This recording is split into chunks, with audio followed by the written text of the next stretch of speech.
بسم اللہ الرحمن الرحیم۔ تو ایک آدمی قید خانے میں ہے، درمیان میں لوہے کی سلاخیں موجود ہیں، ایک طرف اس کی بیوی ہے، معصوم بچے ہیں۔ اب وہ قیدی رات دن تڑپ رہا ہے، یہ درمیان سے لوہا کب سرک جائے، یہ دروازہ کب کھل جائے کہ میں اپنی بیوی بچوں سے ملاقات کروں۔ اللہ کی قسم یہی مثال ہے۔ ہمارا اللہ یہ چاہتا ہے کہ میرے بندے کب مجھ سے ملاقات کریں، یہ درمیان میں ہمارے گناہ یہ لوہے کے سلاخیں بن چکی ہیں۔ کب یہ دروازہ درمیان سے ہٹیں تاکہ بندہ اپنے خالق سے مل سکے۔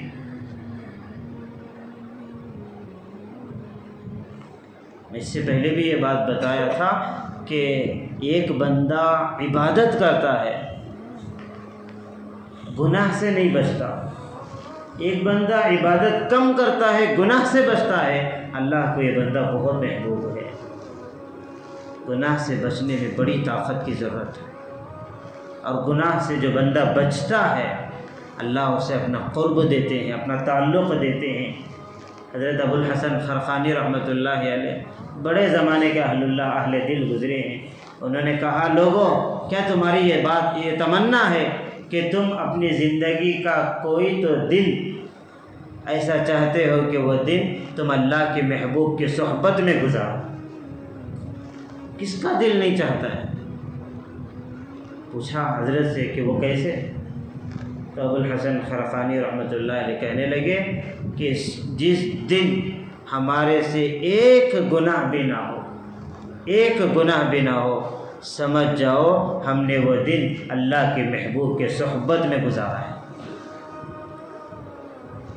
جیسا صحابہ نبی کی صحبت کی برکت سے گناہ سے بچتے تھے، اسی طرح ہم نے بھی وہ دن گزارا ہے۔ جب ہم اللہ کو ناراض کرتے ہیں تو ہمارے دلوں کی زندگی ویران ہو جاتی ہے، دل اجڑ جاتے ہیں، ہمارے دل میں اندھیرا چھا جاتا ہے۔ یہ گناہوں کی نحوست ہے جو آج ہماری زندگیاں ہماری گواہی دے رہی ہیں کہ بیوی نافرمان، اولاد نافرمان، جہاں جا رہے ہیں کتنی کوششیں کر رہے، مسائل حل نہیں ہو رہے، قرضے ادا نہیں ہو رہے، اپنی اولاد ہماری آنکھوں کی ٹھنڈک نہیں بن رہی، دلوں کی راحت نہیں بن رہی۔ وجہ کیا ہے؟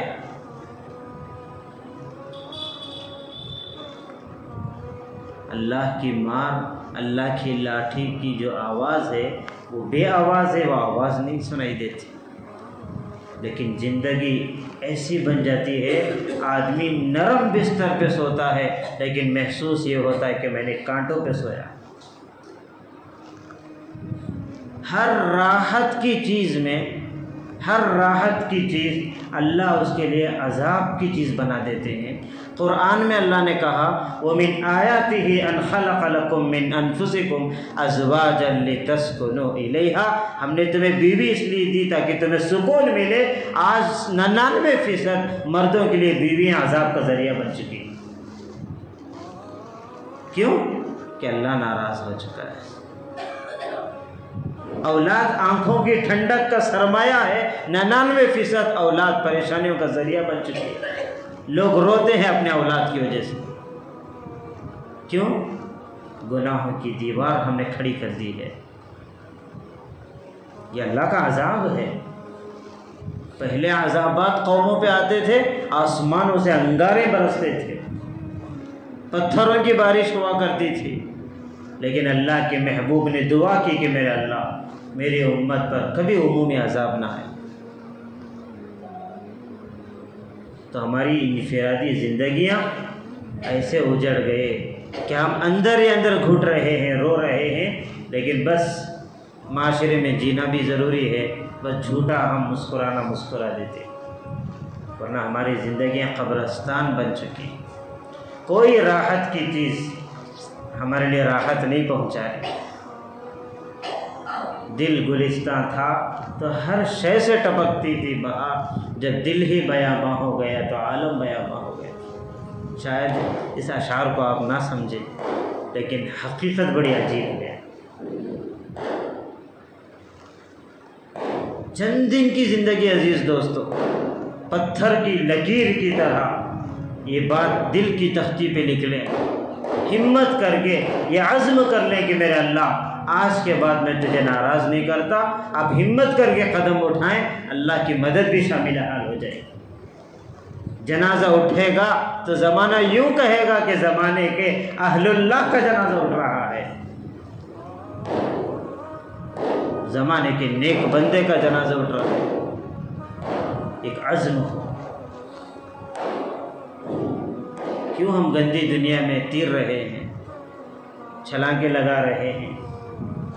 چند صبحیں چند شامیں تو ہیں، تھوڑا ہمت کر کے قربانی دیں گے، اللہ ہمارے لیے رکھا ہے یعلم خائنۃ الاعین وما تخفی الصدور، فلا تعلم نفس ما اخفی لهم من قرۃ اعین۔ کسی کی آنکھ نے ان نعمتوں کو نہیں دیکھا، کسی کے تصور میں بھی وہ عیش کی جو چیزیں اللہ نے جنت میں رکھی ہیں کسی کے تصور میں بھی نہیں گزرا۔ اللہ نے وہ سامان ہمارے لیے رکھا ہے۔ یہ دارالامتحان ہے، امتحان گاہ ہے، یہ دارالامتحان ہے، دارالفنا ہے، دارالغرور ہے۔ آخرت تو آخرت ہے، دارالجزا ہے، دارالبقا ہے، دارالسرور، ہمیشہ کی خوشی کا ذریعہ ہے۔ بس یہاں چند خزاں کی جھوکیں ہیں، صبر کر کے سہ لیں گے، ہمیشہ ہمیشہ کا مزہ ہے۔ گناہوں سے بچنے میں اللہ نے ایمان کی حلاوت کو چھپا کے رکھا ہے۔ لیکن عزیز، بڑی افسوس کی بات عزیز دوستو، بال سفید ہو گئے، اولاد ہو گئی، بچے جوان ہو رہے ہیں، لیکن ماں باپ کے گناہ نہیں چھوٹ رہے۔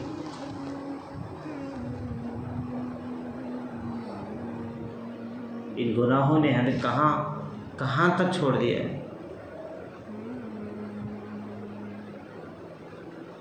بڑی خطرے کی چیز ہے۔ کسی معمولی سے معمولی اور چھوٹے سے چھوٹے گناہ کو بھی چھوٹا سمجھ کر کریں گے تو چھوٹا گناہ بڑے گناہ کا دروازہ کھولے گا۔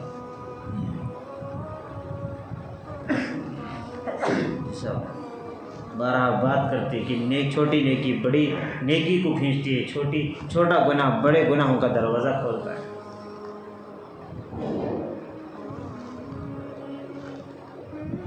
وَذَرُوا ظَاهِرَ الْإِثْمِ وَبَاطِنَهُ، ظاہری باطنی سارے گناہوں کو چھوڑنا ہے۔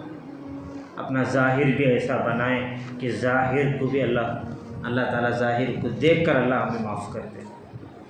ظاہر بنانا ہے، باطن بنانا ہے، ظاہری گناہ سے بھی بچنا ہے، باطنی گناہ سے بھی بچنا ہے۔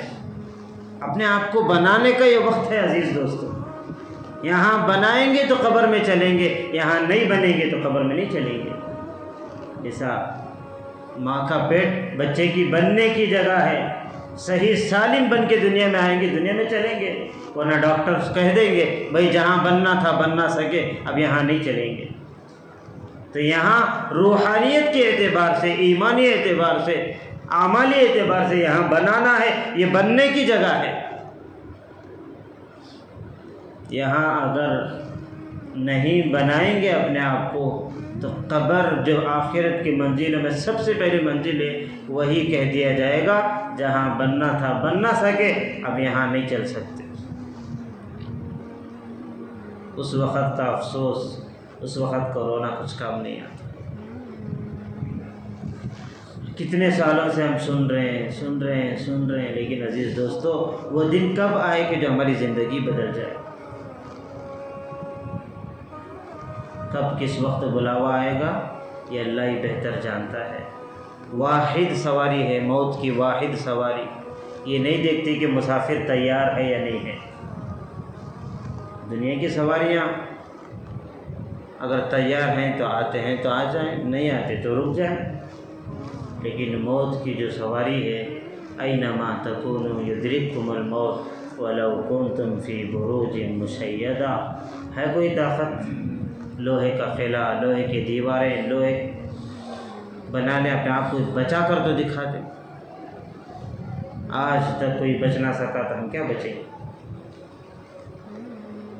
اس لیے تھوڑا ہمت کر کے نیت کریں، سب سے پہلے اپنے ظاہر سے شروع کریں کہ میرا اللہ زمانہ ہزار مذاق کرے، میرا چہرہ میرے نبی کی طرح ہو، میرا لباس میرے نبی کے لباس کی طرح ہو، سفید لباس کی عادت ڈالیں۔ سفید لباس حدیث میں آتا ہے، سفید لباس اللہ کا ذکر کرتا ہے اور اس ذکر کا ثواب پہننے والے کو ملتا ہے۔ مفت میں کتنا اللہ نے ہمارے لیے نیکیاں رکھے ہیں۔ سفید لباس، ایمان چاہے ہمارا کمزور صحیح، لیکن راستے میں چلے کوئی دیکھے تو کہے کہ مسلمان جا رہا ہے۔ اپنی شکل ایسی بنائے، اپنا ظاہر ایسا بنائے۔ ظاہر کی بھی بڑی یہ تاکید قرآن و حدیث میں آئی ہے، معمولی چیز نہیں ہے۔ اپنا ظاہر نبیوں کی طرح بنانا۔ حضرت موسیٰ علیہ السلام کے مقابلے کے 70,000 جادوگر آئے، 70,000 فرعون نے جمع کیا، اور اس زمانے کا دستور تھا کہ جب بھی مقابلہ ہوتا تو جو مقابلے کے لیے آتا اسی کا طریقہ، اسی کی شکل، اسی کا ظاہر اپناتے تھے۔ سارے جادوگروں نے موسیٰ علیہ السلام کے ظاہر کو اپنایا، تو ساروں کے سارے ایمان قبول کر لیا اللہ حضرت موسیٰ علیہ السلام کے معجزے کو دیکھ کر۔ اللہ کے پیغمبر حضرت موسیٰ علیہ السلام نے کہا کہ اللہ، یہ تو میرے مقابلے میں آئے تھے، تو نے ہدایت دے دی۔ آواز آئی کہ موسیٰ، وہ تیری شکل اپنائیں تو میں کیسے عذاب دے سکتا ہوں؟ یہ بنی اسرائیل کے نبیوں کے ظاہر پر اللہ کا یہ معاملہ ہے۔ جو نبیوں کے نبی محمد الرسول اللہ صلی اللہ علیہ وسلم کے ظاہر کو اپنائیں گے تو اللہ کیا نہیں دے گا۔ سنت پر اپنے آپ کو لائیں گے تو اللہ تعالیٰ جو ہے ہمارا باطن بھی بنائے گا۔ تو بہرحال اللہ تعالیٰ جو ہے ہمیں ہر وقت ہر جگہ گناہوں سے بچنے کی، تقوی اختیار کرنے کی اللہ ہمیں توفیق عطا فرمائے۔ اللہ ہمیں مقبول ترین بندوں میں اللہ ہمیں شامل فرمائے۔ وآخر دعوانا الحمد للہ رب العالمین۔